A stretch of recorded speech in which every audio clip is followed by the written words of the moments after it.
Hey guys, Empathy Relics here. I'm bringing you another commentary. The gameplay in the background that you're watching is a 42-7 domination game on Nuketown using the VMP. If you're wondering why I'm using Sixth Sense and the Tracker perk, it's because this was a Search and Destroy class. I wanted to use the VMP, but I didn't have any other classes for respawn, so I had to use my search class. I do swap to the Cuda for the second half of the game, but most of my kills are with the VMP. So I hope you enjoy the gameplay, but the gameplay is not what I'm going to talk about. What I'm going to talk about is the fact that I bought a headset yesterday. So I ordered a headset online mainly due to the prices. I'll get into that later. The headset I bought was the PX24 Turtle Beach. It was $110 online, which was a really good deal. I actually saved $40. The cheapest place in Australia to get that headset, for me at least, was JB Hi-Fi, which was $150. And I was prepared to pay that much and I was going to get it, but I found a deal online for $110. Should arrive sometime next week. I paid an extra $5 for express postage, so it would arrive a little bit quicker. So yeah, hopefully that arrives next week. The main reason why I purchased the PX24 which was the more expensive headset. I was tossing up between about 4 or 5 different headsets. It was the most expensive of the lot. The reason why I went for the most expensive one was mainly due to YouTube. I wanted a good quality microphone so I could do live comms and commentaries for YouTube, and the PX24, from all the reviews and user reviews that I looked up, was the best option. Game sound to me is also very important. Going a whole year without a headset for the PlayStation 4 has been rough, but hopefully my gaming experience will improve now that I've got, well, not quite, but I'm going to get a headset for the PS4, which is good. And the PX24s, from everything I've read and everything I've watched, seem to be one of the best headsets on the market for the price range I was looking for. So now if you're wondering, like, $110 might sound really expensive for a headset that's generally mid-range. Like in America, I'm sure you can probably get this headset for about $50. And look at that spawn there. My teammate's back there watching the spawn, and he spawns right in front of my teammate, and I die before my teammate kills him. It's just, Nuketown is just such a shit map for fucking spawns. But anyway, so in America you can probably get the headset for about $50 or $60, the PX24s. But in Australia, everything is just taxed to shithouse and is so expensive. Really, your only options are to buy online or buy on store, and buying online really isn't that much cheaper than buying in store unless you get a good deal like I did. I saved $40 purchasing online, but then I have to wait like a week to receive it, so there's one negative. But yeah, in America, like the same headset is about $50 to $60, and in Australia it's $150 was the cheapest in store. There are a few places that had it for $200. Like, this is a $60 headset for $200. It's fucking ridiculous. As you can see in the gameplay, got stuns. Stuns in this game are fucking OP. If you don't run Tac Mask, you're just gonna not have fun at all. I have Tac Mask on pretty much all of my classes.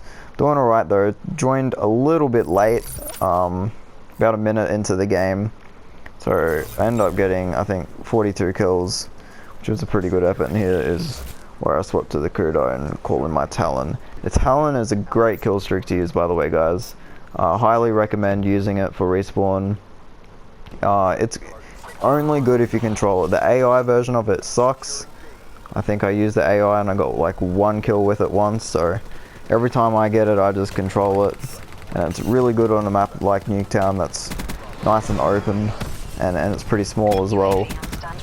So yeah, it does work. But back to what I was talking about before. The headset prices in Australia are absolutely ridiculous, not just for headsets but for, you know, consoles and games in general.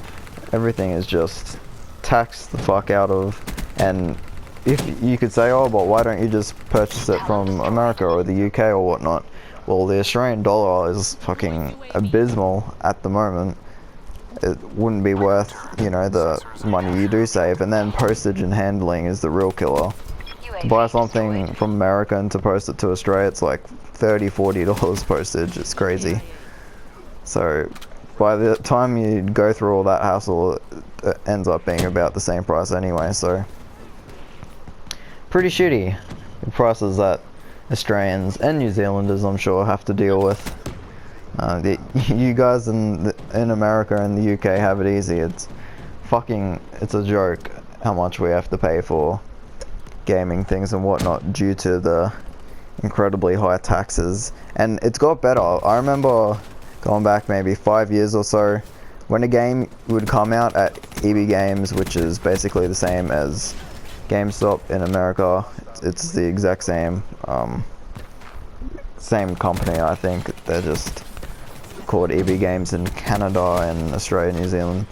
$120 was the pre-order price for like a new game. I remember for Fallout New Vegas and Black Ops 1, those were the prices. $120, which is pretty fucking ridiculous. It's coming down now. You can usually pre-order a game for about $60 is just never happens, but it was a crazy deal I got for Fallout 4 for $60. And I just bail here, leave my teammate to die. You stay in there, you're gonna fucking die. But picked up the Pharaoh. I really want to use this gun. I just unlocked it. I want to use this gun because I've just been getting melted, and I'm not a fan of burst submachine guns, but this one seems to be really good. So yeah, what the fuck was I talking about? I can't even remember now. Shouldn't go off topic. Anyway, so you'll see me use a lot of grenades in my gameplays. I have grenade on basically every class. I'm really good with them. I get a lot of Kobe's. I love grenades. My love of grenades came from Black Ops 2, really. In Search and Destroy, I used to use heaps. Stun and grenade combinations were fucking lethal if you knew how to use them. And on a map like Nuketown, I usually pick up about 5 or so kills with grenades every time I play, so it's a pretty good point to use in your Pick 10. Here I just fucking turn on this guy. The Kuda is a really good weapon to use. It's like kind of the midway perfect weapon, you know. It's got good damage, bit slower rate of fire, but not too much recoil, good range, just my type of submachine gun, and with extended mags it does work. So yeah, hopefully my headset will arrive midweek next week, and it should improve the quality of my commentaries. At the moment I'm using the default PS4 mic, so the quality isn't that great. I know that, and I am working on it. That's why I got the headset. And plus, being able to hear footsteps in game is a massive advantage that I haven't been having in Advanced Warfare Ghosts and in this game. So the gameplay has come to a close. 42-7. Join late and dominate, I guess. Thank you guys so much for watching. Let me know if you want to see more commentaries. I'm happy to do them, and cheers.